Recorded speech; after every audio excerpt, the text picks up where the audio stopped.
Continuing our coverage on asylum seekers, a decades-old rule requiring New York City to house the homeless now back in the spotlight in the state court system. Capitol correspondent Jamie DeLine walking us through between New York City and New York State and what to do when it comes to housing the influx of migrants.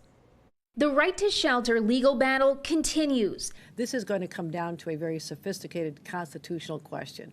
We brought in outside constitutional experts to assist with managing this because we believe, and I'm convinced, that the right to shelter is the result of a consent decree undertaken by the City of New York and Legal Aid Society back in 1979. That case was Callahan versus Carey, which when finally settled in 1981, made New York City the only major city required to shelter anyone who needs it. Now, the city is asking the court to change that ruling, saying there's no more room. They have not made that motion, so we are in court and in negotiations, and the state is also a party to that case.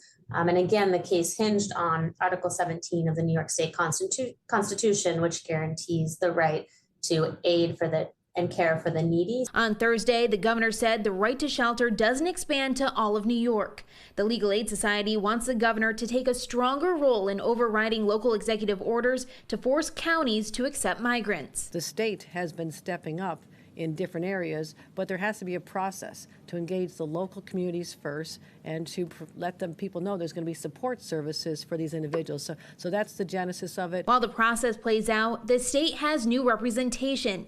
New York's Attorney General is no longer representing the state in this lawsuit. It's not uncommon for outside counsel to be brought in. The state is now being represented by Slendy, Gay, and Ellsberg. The law firm is expected to give the city a response as to how the state can help. That response is actually due today, and then we will be in court again next week, conferencing with the judge, and we're hoping that the state will really play a leadership role here. We will continue to provide updates as this legal battle continues. Reporting in Albany, I'm Jamie DeLine. For the latest updates on the asylum seeker process, be sure to stay with us on News 10, both on air and online at news10.com.